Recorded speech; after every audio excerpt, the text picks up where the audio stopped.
Hi, I'm Victoria Mole, and I help coders pass their certification exams by taking complex topics and breaking them down into easy to understand concepts. But today, I want to talk about life after certification and give some career advice. What I'm going to cover during today's webinar are things like the apprentice status for the CPC, how to get that removed, what the practicode is, CEUs, where can you find them for free or cheap? How to find a job after your certification, how to get involved with your chapter, and the different career paths you might want to consider. So first off, certified coders are awesome. Being a coder is awesome. Working in healthcare is not easy. The rules are constantly changing and you have to keep up with things. Just when you think you know it all, something comes along and just kind of shakes you as a coder that starts to almost make you question if you knew anything at all. Or you have to deal with things like the transition from ICD-9 to ICD-10, or right now we're facing that E&M potentially is going to completely change how we score out our levels of service. So coders are very in high demand, high demand. And, there's a lot more need for them. And we have great opportunities. We have great things like flexibility of our schedules and things like working from home. Passing that certification exam and becoming a certified coder, though, is not easy. Although some people might lead you to believe it is. And this is one of the things that just is so frustrating in our industry right now is we have so many coders that are led to believe that this is easy, that, oh, you just take this course and you finish it and you get certified and then all of a sudden, poof, you work from home. Because we have advertisements like this out here that tell you these ridiculous tales. Look at this. You can save money on gas and daycare and taxes. My taxes have gone up. I don't know about anyone else. And daycare, are you kidding me? I can't do anything even remotely close to work when my kid is around. And parents of younger children, there's no way. There's no way you can take care of a baby and be a dedicated, reliable coder at the same time working from home. It's just not going to happen. So these unbelievable things, I mean, could you imagine if they did this with any other type of job? Oh yeah, just train at home and in 4 months you can suddenly become an architect or do digital security. I mean, this doesn't happen. It happens in our industry. And it's unrealistic. It's very unrealistic. And when you even look at these websites and go into their fine print and start to read it, they'll tell you way down below, like, yeah, actually, you probably need 2 years job experience before you can work at home. So go and get reliable education. Independent coding instructors. I'm one. I love our other independent coding instructors, and they're really better at training for these certification exams. So once you pass that certification exam, you have to maintain that credential. It's not like getting a degree where you have the degree forever. You have to get those continuing education units. And I am a big proponent that CEUs are not just a requirement that you have to meet. They are truly meant for you to learn things, to grow, to keep educated, because you are not going to be a valuable, exceptional coder if you're just meeting your CEU requirements for the sake of meeting your CEU requirements. There's a reason that we have them, and it's for you to be successful, for you to continue to educate yourself in order to be successful in what you do. So also, in order to maintain your credential, you do have to pay membership dues. This is not anything exclusive to the AAPC. This exists in a lot of different organizations and a lot of different professions. So currently dues are $170 a year. I will warn you, they do periodically go up every 1 or 2 or 3 years. So just kind of be aware of that. You don't want to be caught by surprise and not have money to pay your dues, because you will at a certain point lose your credentials. They may give you a little bit of a grace period, and you may have to pay for that grace period though in order to keep that credential, but you are required to be a member of the AAPC to maintain any credentials you have with the AAPC. So when it's time to renew, and some organizations will pay this for you, some don't. Some have a corporate membership. But when you renew, if you renew on your own, you can also add in the webinar subscription. And the webinar subscription is $190, I believe, when you renew at the same time as your membership. And they're pretty cool because you can get a lot of CEUs from there, lots of good information about just really relevant, important stuff, reliable, good sources. There's also a fairly new professional development course you can add on, and that's things like leadership and time management and project management and emotional intelligence. Emotional intelligence is kind of big right now.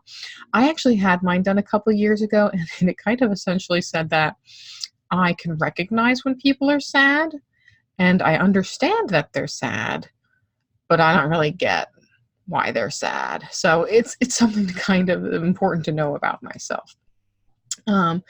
So things like that, and I think even just some communication and basic computer, like advanced computer stuff, are in the development library. So you are required to get, as a certified coder, 36 CEUs every 2 years, and they have to be submitted. If you get more credentials, you are required to get more CEUs. Some of them will cross, some of them don't. Keep copies of any CEU forms that you have. One thing that I've started doing that has really helped me is I take my phone everywhere. So if I get a paper CEU form, the first thing I do is I take a photograph of it, because if nothing else, I can upload that digital copy of it, that photo that I have, to my tracker. So don't wait until the last minute to try and get everything together. Get your CEUs gradually throughout those 2 years, get your copies together. I'm actually going to do a whole separate YouTube video on CEUs and best methods for tracking them and for getting them free or cheap, but I will give some here. The AAPC has eliminated a lot of the paper CEU forms for things like chapter meetings or AAPC sponsored events, but it's still good to keep whatever you can. Like I like to take those photos with my phone. Apprenticeship status. So if you do not have experience in healthcare and medical coding, you will be considered an apprentice by default. There is a requirement to meet basically 2 years of experience to get the apprenticeship status removed. There are some ways to make that shorter. So if you've taken a course through a college or through a PMCC instructor where you have 80 contact hours of training, that can eliminate 1 year. Another way to eliminate 1 year is to take practicode, which we'll talk about in the next slide, and that will count as 1 year of experience. So you could technically do a PMCC program and do the practicode, and you will knock that off, and you can get your apprenticeship status removed at the end of the practicode and your prior coding education experience. The other thing, though, if you just go through your 2 years of job experience, you do need to verify that time with your employer. So your boss and a coworker need to write official letters to the AAPC that proves what experience you have working with CPT codes and ICD codes and so forth. So practicode is a module that you go through with the AAPC. It is 200 real redacted cases, redacted meaning they've taken all the patient information out of it, any identifying stuff. And if you complete those 3 modules, and they're $300 at a 70% accuracy, that will qualify as 1 year of experience towards your apprenticeship removal. So low cost, no cost CEUs. I will tell you, I work in one of the most impoverished cities in the US, Reading, Pennsylvania. And, I'm all about cheap if I can find it. If there's a way to do something for free or cheap, I will figure it out, okay? So here's the best low cost, no cost CEUs. As an AAPC member, they automatically send you a magazine every month, Healthcare Business Monthly. It's great. Read it. I like to actually read the print magazine version, and then I can take the quiz on my phone with the AAPC app while I'm reading it in print, and that will earn you 1 CEU every month. So if you do that every month for 2 years, that will earn you 24 CEUs. So you need 36. So really there's only 12 more CEUs then that you have to get. Novitas, that's my fiscal intermediary. They're my Medicare carrier. So they have a great events list that will have digital seminars and things that you can get for 1 CEU. I'll show that on the next slide. CMS itself actually has a really good learning management center too. I am a big proponent of chapter meetings. I love going to chapter meetings, networking. I will tell everyone and their brother, go to their chapter meetings. That's going to be your best bet for success as a coder. And typically 1 hour of education is 1 CEU. So if you have a 2-hour chapter meeting, it's 2 CEUs, and I'll talk even more in depth about chapter meetings and how awesome they are. AAPC has quarterly webinars. So every quarter you can go on to that link and you can get a free quarterly webinar, which means over your 2-year span, you will get an additional 8 CEUs. So between Healthcare Business Monthly and your free quarterly webinars, you're almost entirely there. So you would have just a handful more CEUs that you would need to acquire for your requirements.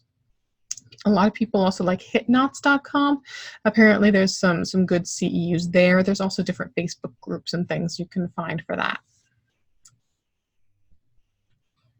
This is the Novitas website. This is a little bit of an older screen grab, but still relevant. If you go to their education center and their events calendar, you can see that it will list all of the different modules that they have coming up, the dates, how to register for them, and how many CEUs they are worth. One of the questions I get pretty frequently is, Medicare and Novitas do a lot of the same topics over and over, like they'll do an E&M type session repeatedly, and as long as it's a different CEU number, you can still add that for their CEUs. Typically, they don't do exactly the same repeats, at least not, a year later. So that's kind of the key, but it's hard to tell until after you've done it. But as long as it's a different CEU number, it will count as separate CEUs. They've also started doing some of their seminars. They usually have seminars in person, and they're like 2 days, and they're long events. And depending on what you do, some of it's relevant, some of it's not, but now they're starting to do them virtually. So definitely be on the lookout for that. I haven't had the chance yet to check them out, but I hear they're pretty good. I love chapter meetings. So the AAPC will automatically assign you a chapter based off of your geographic location, but you are not restricted to that chapter. In fact, you can even change your chapter if you don't like that one. You can go into your AAPC account where it says there, view other local chapter events, and you can actually subscribe to updates and events that go out from other chapters. So I sometimes will go around and check out what the other chapters in my area are doing, because if they have a really good topic or a really good speaker, it might be worth a longer drive just to go to that. And I'm very fortunate. I do have a lot of really great chapters in my area. So as long as there's no restrictions as far as having to pay or RSVPing ahead of time, you can just go ahead to other chapters. Check with the chapter officers first, though, just to be sure. I love the My AAPC app. It is so cool. You can use it to track your upcoming events. You can get your test results on it. That's been a big feature that people really like. And it does have a copy of your membership card, which is great. So if you're showing up at a meeting, you can even scan in now with the My AAPC app, and it will automatically give you the CEUs. And there's also an AAPC savings app that's really cool. And it'll tell you different discounts you can get to local eateries, travel, shops, all kinds of cool stuff. If you want your employer to pay for your CEUs, one of my big things is some employers will pay for CEUs, others will pay for membership. Depending on what you do, it could kind of be a wash. So always be upfront. Just be upfront. Ask what the budget is for CEUs, so that you kind of know what to expect. I will tell you to be realistic. If you're a brand new coder in the organization, chances are good they're not going to send you to the national conference in Vegas. But you could maybe even negotiate and say, hey, I really want to go to the national conference. Could you at least count these maybe as education days so that I don't have to use my paid time off? So that could be an option. But The best time to approach your employer to have these discussions is when it's budget time. So that's when your boss is going to be calculating how much money they're going to need to have for the next year. So for example, if you know that in 3 months' time you're going to be getting a podiatrist and you don't know anything about podiatry, but maybe there's a conference you can go to or a webinar you need to buy, that's the time to approach them and say, hey, we're going to need this. Can you put it into the budget for next year? Or say, hey, there's a really good specialty conference I want to go to, or maybe even your chapter might have an annual seminar, and say, hey, can I go to the annual seminar? And it's $100. That's what I need for my CEUs. Or sometimes I know one of my organizations I've worked for, they would alternate their coders. So every year, half of their coders could go to the annual chapter conference, and then the next year, every other coder could go. So they'd swap out. Oh, finding a job. This is the biggest complaint from our coders, and it's so unfortunate. Everyone wants 2 years experience and no one wants to give it to you. So really, what's a coder to do? Really? And, it's so unfortunate because, as I showed in some of the earlier slides, we're raising these coders with these expectations that, oh, yeah, you just get your certification and suddenly you can work from home. And, then that reality hits and we have to figure out what to do about it. And I think some of these organizations are very guilty because we're not taking tasks that can be done by entry-level coders and creating entry-level positions for them. So I think there's just a lot of structuring across the nation that really needs to be looked at. But what now can you do? First off, we have to be realistic. It's unlikely, not unheard of, but it's unlikely that inexperienced coders are going to be offered a high-paying work-from-home job right out of the gate.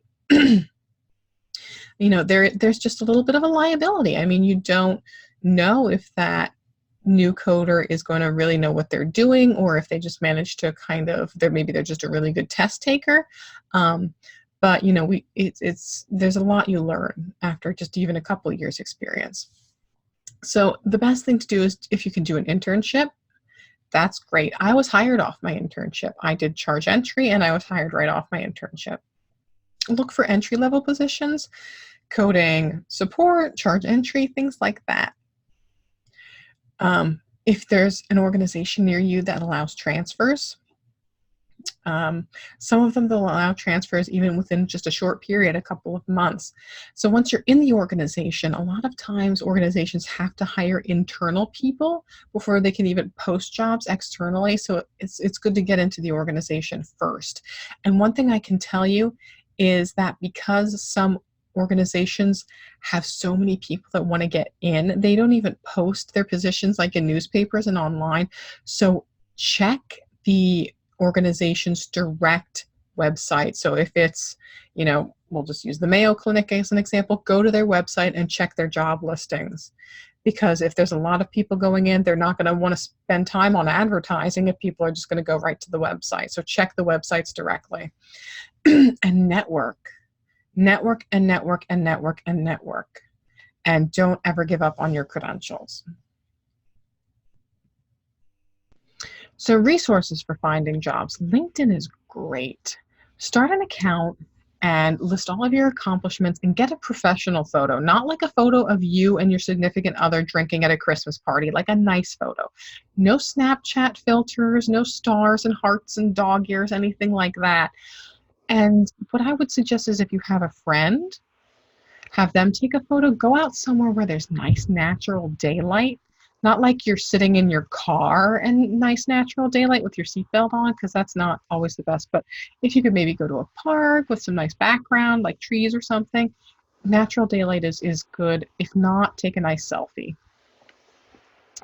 And once you set up your account on LinkedIn, a lot of times recruiters will find you.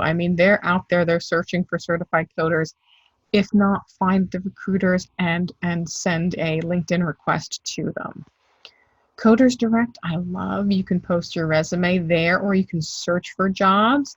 And the gentlemen that run it, they're fantastic. They're absolutely fantastic. I love Coders Direct. You can check on Indeed. They're pretty good for local stuff. If you're looking for something local, search for terms like CPC or coder, medical coder. Monster Career Builder, not so good anymore. I found that, a lot more people reach out to you from Monster and Career Builder for like temp agency things, and they'll even call you with things that are jobs that are totally unrelated. For example, direct sales or call centers, things like that. Craigslist, I've heard of coders getting jobs at Craigslist. I would be cautious about that. Anything that says that you have to pay them for training, big no. You're already a certified coder. You've already been trained. You should not be having to pay someone else to get trained. That should be covered. Check your local chapters. They have Facebook pages sometimes that are great. Some of them post jobs there or on their AAPC chapter forum. You have to network with your local chapter. I always say, coding is not about knowing all of the answers. It is about knowing where to find them. And where you find the answer to how to get a job is by networking at your local chapter. These are the people that are already employed. They know what the hospital positions that are opening are. They know what they're looking for. They know how to get them in. They know what skills people are looking for. They know if there's positions that are budgeted that are coming up, or if people are transitioning, or what's going on. These are the people you need to connect with. Get to your local chapter.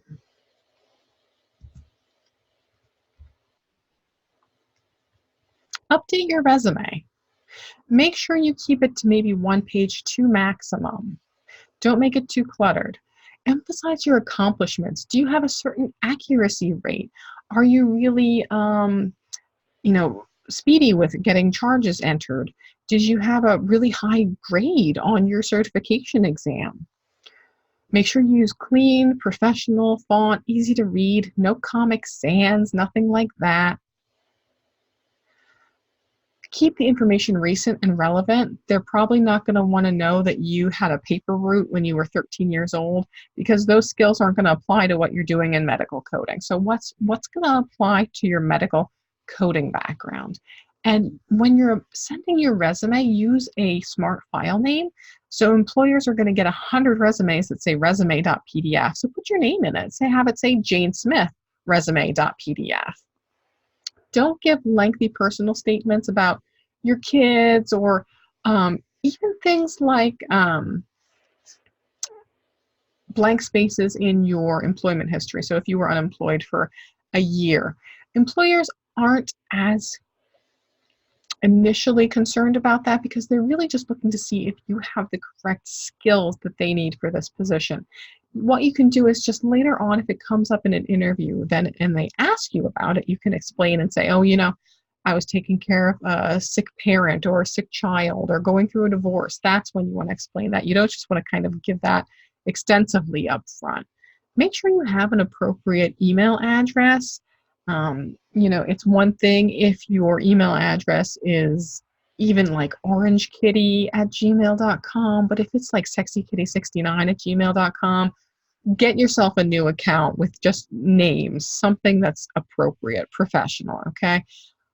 Don't call and make sure that they got your resume 100 times, because it's one thing to check once, but it gets kind of bothersome if they are getting repeated calls just to see where the status is. When I was a manager, I couldn't even get people's resume until they'd filtered through human resources. So if human resources got them and they went, oh, they didn't pass the personality test, that was the end of the line. I couldn't even get them after that.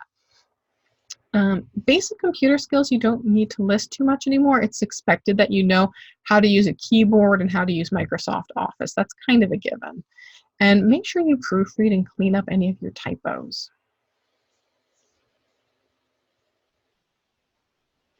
I will be doing a separate YouTube video, check my channel for that, on how you can do your resume for free, even if you don't own Microsoft Word and even if you don't own a computer. So check that out. So how many credentials does the AAPC offer? Because that's another big question we get. Like, oh, I've got my CPC. Now I'm going to go and get another credential, but I don't know what one. Okay, so How many credentials does the AAPC offer? Unbelievably, 28. There are 28 credentials, and 6 of them are actually archived, which means the people who have them get to keep them. Like I have plastic and reconstructive surgery, I get to keep it. I have to get the CEUs, but they're not actively testing for new people to get that anymore. So the AAPC is almost always having deals on certifications, on training, on books, on practice exams and study guides. So keep an eye open for those, so that if you're looking for another credential, wait until there's a good deal. Sometimes they'll bundle things and they'll say, hey, we'll give you the certification exam and then we'll throw in a free study guide and some practice exams. So,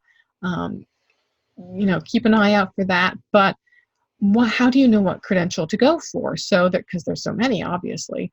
But so let's first see kind of how financially they compare.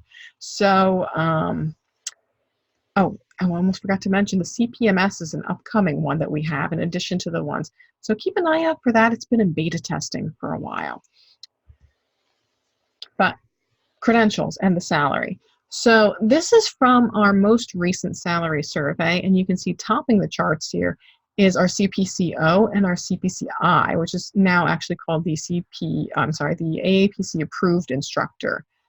And they're over $70,000 a year. So keep in mind, I will tell you, these are not starting wages. So don't go back to your employer and go, I have my CPCO now and you should be paying me $74,000 a year. They're not. These are average people who are, some experience and years of experience. What I really like a lot better is this graph from the previous year where it shows you, okay, so we talked about that CPCO and how it makes $74,000 on average a year. Those people also have an average of 16 years of experience and 4 certifications. I mean, look at the CDEO, the documentation expert. Those have an average of 11 years and 5 certifications. So those are things to consider. These are people who have a lot of years of experience, and that's why that might be driving some of these salary numbers up.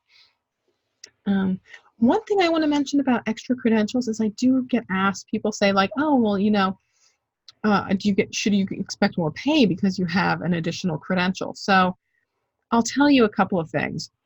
Initially, it's not likely going to give you a boost in your salary. So it's not like you get the credential and boom, you get, an extra 10 grand a year. It's that extra experience. It shows proficiency. So when new maybe positions come up, you are more applicable to get them. And one thing I'll tell you, this is a fun story, is when the CPMA credential first came out, we're talking maybe 8 years ago, I'm like, oh, this is it. This is what I want. This was made for me. So this is a credential I'm going to get. I'm getting this CPMA, the Certified Professional Medical Auditing credential. And a lot of people asked me like, oh, do you make more money? Did you get more money because you got that credential? Well, no. But it helped me demonstrate that I was proficient in auditing. So eventually I wound up getting, a lead coding position and a supervisor position. And that was one of the things that did factor into that. As well as, some years and years later, my position was swept under kind of a different umbrella, and my job title did change a little bit. And one of the requirements I had under that new position was that I had to have my CPMA, and I got to breathe a big sigh of relief because I already had it. I didn't have to worry about scrambling for it then at the last minute. There are installment plans if you want to go and get some training through the AAPC for any of their credentials. It is considered a loan, so they will run information on your social security number and your financial background before you're approved, but it is something to consider. And Affirm is actually a pretty good organization. They do this for all kinds of different stuff, not just the AAPC. The AAPC is partnered with Affirm just to have these payment plans. So some different career paths you may want to consider. Billing. A lot of coders that I know get their foot in the door by starting in billing. So this could be things like payment posting or insurance follow-up, working denials. Usually the pay isn't as substantial as working in coding, but it is a really good foot in the door. It used to be that charge entry would be kind of the gold standard, but with providers picking their own charges, that's kind of started to go to the wayside a little bit. But there are still a lot of good billing positions that are entry level that you can get. AAPC has a really good certification for this, the CPB, a Certified Professional Biller. One thing that I've really started to see in RevCycle that's been growing and hugely in popularity, and I really like it, especially with people in higher positions, is the CRCR, and that's through HFMA. That's the Certified RevCycle Representative. That might be a good one to consider if you want to get into RevCycle and billing. The CPC, that's the #1 credential right now that the AAPC has. It is also available through a HEMA to get certified in professional coding, and that's the CCSP. One thing I will say is if you've passed the CPC, congratulations, because it is like a 50-50 shot. 50% of people fail, 50% don't. And another thing I will say is people do get confused about what the word professional means in professional coding. So we have certified professional coder, certified outpatient coder, certified inpatient coder. The professional in professional coding does not mean professionalism. It's not like, oh, I'm a professional, I know what I'm talking about. Professional is actually the type of coding. So if you think about like engineering, there's mechanical engineers, there's electrical engineers. So professional coders are the type of coder that we do, provider-based services. It has nothing really to do with professionalism. Otherwise, we would call certified outpatient coder certified professional outpatient coder, but we don't, because it doesn't have to do with professionalism. It has to do with the type of coding.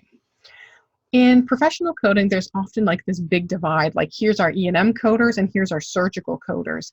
And if you want to get a specialty certification now in like E&M or surgery, they often let you double dip on the CEUs. So you can use the same seminar sometimes for your core CPC and then for an additional specialty certification.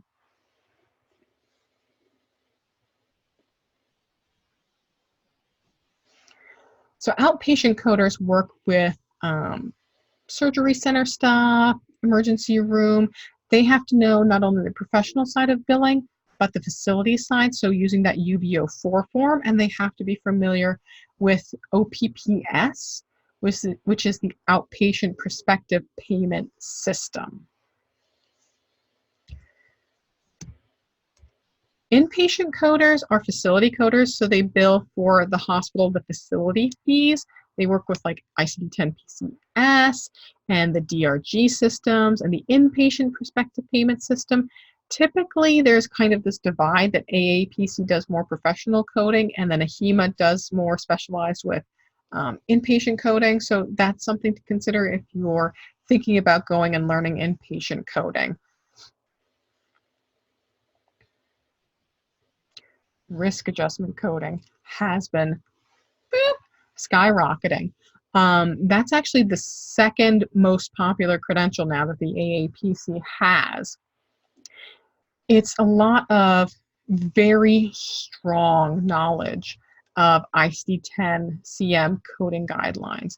And it's something that I think is really important for coders to know, even if they don't work in risk adjustment, because almost all organizations now are involved in some sort of alternative payment model.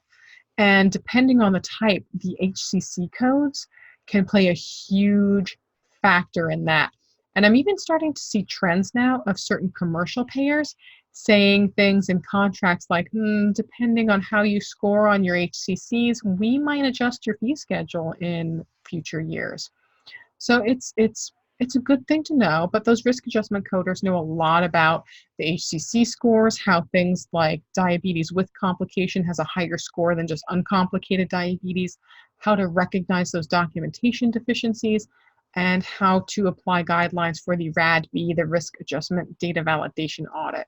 If you're interested in this, let me tell you, Risk Adjustment Documentation and Coding is a book by Sherry Bernard Poe. It's published by the AMA.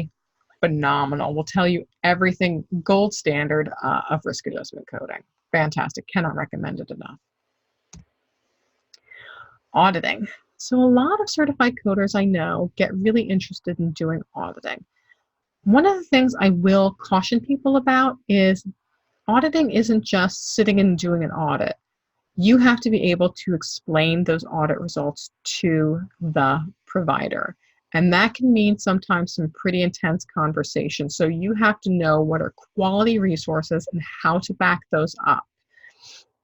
So there's been an increase that I've seen lately too of organizations for auditor that are hiring auditors wanting that CPMA credential. I would recommend getting a couple years under your belt before you consider getting the auditing certification, because there's just so much that you learn those first couple years. And I really just don't think you can be a wholly successful auditor until you have a couple years under your belt to really see how things work in those real world scenarios. Compliance. Now, if you remember, this is one of the really high paying credentials. So the AAPC has their CPCO, and they're pretty good. It's a really good, and there's a lot of knowledge though that you need to know with compliance, way beyond just coding. Stark laws, False Claim Act, anti-kickback, sometimes even scope of license for certain practitioners. So compliance professionals have to be able to handle all of that, including, ABNs and incident to, split shared, all kinds of stuff. What I'm seeing also gaining a lot of traction is the CHC. A lot of organizations are requiring that, which is a really intense compliance certification. And it's only taken in certain areas. It's not like the AAPC where we have lots of chapters and you can kind of take an exam anywhere. Very strategically placed centers where you can take that, from what I understand. So compliance, you're going to have a lot of things that you need to learn in order to be successful in compliance. It is not just coding. Practice management. So there is a certification for practice managers, the CPPM. I've seen a lot of posting for practice manager positions that want a bachelor's degree, and they're starting to be kind of a transition now where they're saying more applicable experience. So I've seen some really good like RNs, BSNs, even sports medicine practitioners that, because of maybe changes that they need in their working conditions, have gone on to be practice managers and have been really successful because of having that clinical background, that clinical knowledge. I've also seen some coders that really like a certain specialty, and they wind up falling so in love with that specialty that they just go, you know what, I'm just going to do, we'll say, cardiology. So now I want to be a practice manager for cardiology because I just want to work cardiology. But others, they get tired of coding and they just want something else, so they just get into practice management. Clinical documentation. So there's a divide in this one as well. We've got inpatient clinical documentation and outpatient clinical documentation. If you want to go for outpatient, AAPC has a credential for that. That's just fine. The Certified Documentation Expert Outpatient, CDEO. Otherwise, I would say go through a HEMA if you want to do inpatient, which is the Certified Documentation Improvement Practitioner. One of the things you really have to know with documentation improvement is being able to provide appropriate queries to the physician to inquire for further detail on things that they may have missed or weren't thinking about or just didn't meet a certain requirement for in documentation. And then just being able to have really in-depth conversations with the providers about, how what they're documenting ties into regulatory components, ties into guidelines, ties into reimbursement. And there used to be a big stigma for a while that you could not get into clinical documentation without being at least an RN. And I used to tell people that. I used to say, don't even bother if you're not an RN, because that was the requirement. But now it's starting to come back. Now we're starting to see that these health information technology and health information management professionals really are understanding this in a way that sometimes clinical personnel don't. So I used to say, don't bother if you don't have clinical background, but really that is finally starting to turn around, and we are starting to see the trend that people that don't have clinical background but do have huge, extremely important health information, technology background, um, are very good at doing CDI. Instructors. So in order to become a certified instructor through the AAPC, you have to have at least 5 years of experience, and you do have to perform a presentation that will be graded by your peers, and complete an exam. So there's different ways now you can go through to be an instructor. So if you're a CPC and only a CPC, you would have to take the CPCI exam, and it's a shorter exam. It's less time and but less questions. So you have less time per question to complete it. So it's basically you have to do it at a faster pace. So for me, I'm a CPC, a CPMA, CPRC, and CRC. So I could have selected any one of those to go through that track to become an instructor. Something to think about then, I could have gone and taken a CPMAI if I wanted to mostly train in auditing. I'm not a big fan of becoming an instructor and then just sitting on it and doing nothing. If you're an approved instructor, the intent is that you're really supposed to be teaching classes. In order to license to with the AAPC, there is a very large licensing fee to get their curriculum. Technically speaking, anyone can teach medical coding, but you can't teach the CPC, the approved curriculum, without paying that licensing fee to the AAPC.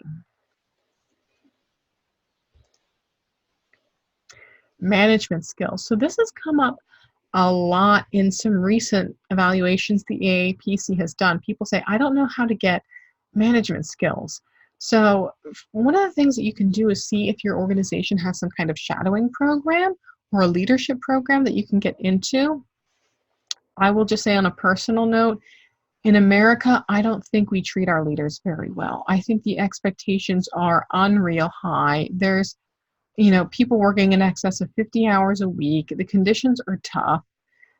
I've been in management meetings where people are bragging, oh my God, I've been so busy, I haven't gone to the bathroom all day, like it's some badge of honor. You know who else has to work obscene amounts of hours and can't go to the bathroom during the day? Sweatshop workers. So you're essentially now a high-paid sweatshop worker. You can't go to the bathroom all day, and you're tied to your desk, and you're working obscene amount of hours. So, and then that can be very organizational, I should say. But it's something that you have to think about. Emails are insane, absolutely insane. So it's just oftentimes, really think about it if that leadership is for you. So that's why those shadowing programs are really important. So you can kind of start to see what's involved. So one thing I will say are, usually when I do this presentation live, what are the most important skills of a manager? And what happens to come up most of the time in these discussions are people say what they most want in management is good communication. Communication, flexibility, understanding, the skills, approachability, just being a knowledgeable resource. And you know what?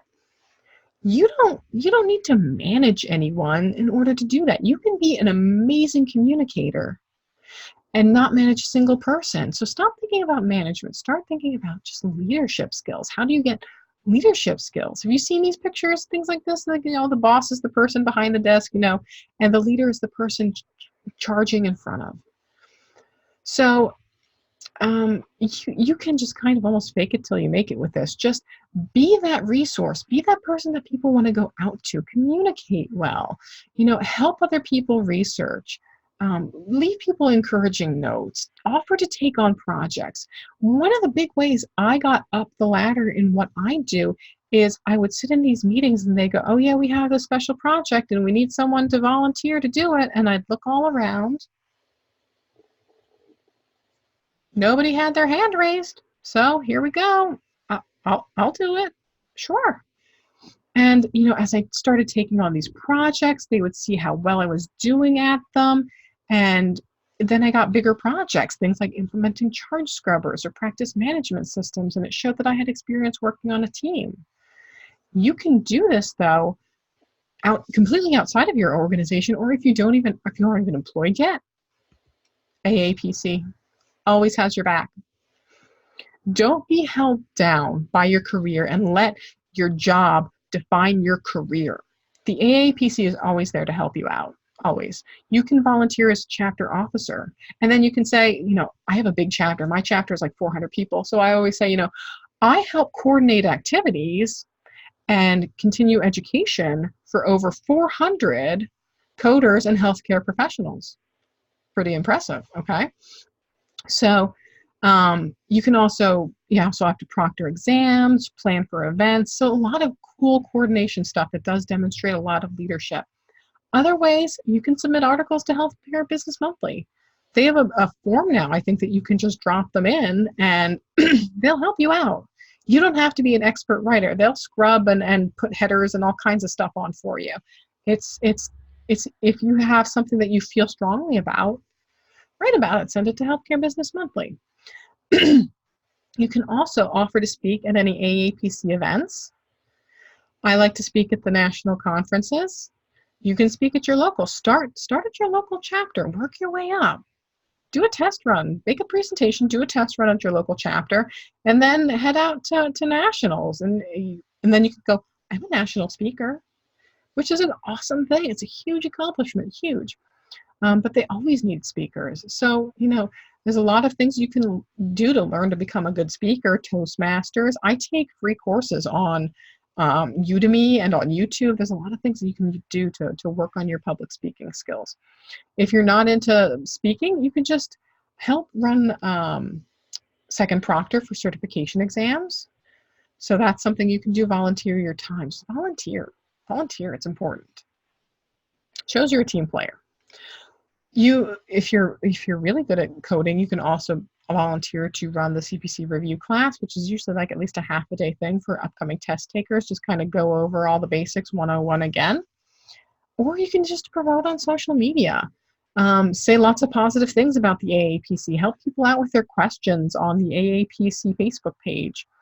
And that's something you can do. The AAPC also looks for people to host webinars. And there is a good compensation for that if you want to host a webinar, if you're really good at doing PowerPoint presentations and recording them and sharing them with others. All good ways you can show your leadership by volunteering. Some people want to get further education, so degree programs are available. Things to look for are your local community colleges, because you'll often get better discounts there. Very many organizations offer tuition reimbursement, so check those programs if you have them, if you're employed. Things you want to look for: health information technology degrees, health science. There are starting to be now, and there wasn't years ago, associate's degrees you can get in medical coding and billing. If you're looking to get into management, I would suggest healthcare management or healthcare administration. But if you're, and I know this is an unpopular opinion, if you're just looking to do coding and all you're going to do is coding, getting a bachelor's degree and spending all that time and money just to do the same job, you're actually going to financially wind up with less money because you'll owe student loans. So just something to think about. Burnout. Burnout's a big thing in healthcare, especially with clinicians, but also with coders. So do you know what the number one cause of burnout is? Too much work. I mean, kind of obvious when you think about it, but yeah, too much work is the number one cause of burnout. So what can we do? Cross-train your coders and your big teams. Cross-training is going to help so much because people feel so much more relief when they can go on vacation and not come back to a huge pile of stuff that they have to now hurry up and get in before end of month. I'll do a separate video on YouTube as well on how to cross-train your coders. There's actually a really easy way to keep track of it. I've heard some coders say that they like to keep bookmarks of their favorite TED Talks, so when they're feeling down, like they're burnt out and they can't do it anymore, and we go through these like coder funks where all of a sudden you forget to put modifiers on things and you're transposing numbers, but just keeping yourself up check these TED Talks. You know, burnout can lead to a lot of things like stress and carrying things over to your personal life and obesity and hypertension and anxiety. So you have to figure out ways to counteract that. Things like exercise. Get up, get out of your chair, go for a walk. Find creative outlets, even if it's something like rock painting or adult coloring books or those little gem photos, or if there's video games you like to play, hey, anything. Um, you know, if you need a mental health day, schedule mental health days. You earn PTO days, take them. But also, you have to know where your limits are. So if your job is stressing you out, and you've gone through every avenue, you've gone to human resources, you've gone to your boss, you've tried everything, and nothing's working, you have to know when to switch jobs. You just do. So if you're in a situation that's just not a good environment for you, you know, don't just stand up and leave, but start looking for another job. And then when you've secured something else, give them your notice. People switch jobs. It's not as big of a deal these days as it used to be.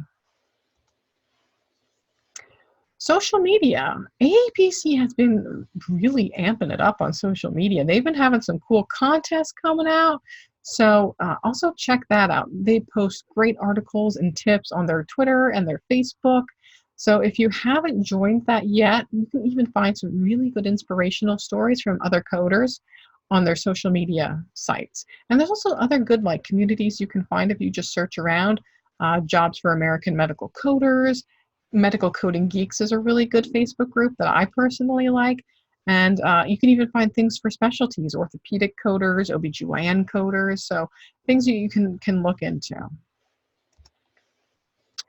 If you have any questions, I'm checking the chat log, and I know I'm not going to have time for questions, so I'll try to answer everyone via email or send out an FAQ. My email is victoria@contempocoding.com, so you can shoot me an email there. I'm also on, if you go to contempocoding.com, I'll have all my social media links: Facebook, YouTube, Instagram, Twitter, and LinkedIn. I think I'm on Pinterest too. So I post a lot of different stuff, funny memes, really informational articles. I hold online courses and boot camps, so definitely check that out. But if you have any questions, you can just email them to me and I'll try to get back to you. Thank you so much for participating in today's webinar. And remember, like I said, coding is not about knowing all of the answers. It is about knowing where to find them. And I hope you find a great rest of the day. Thanks.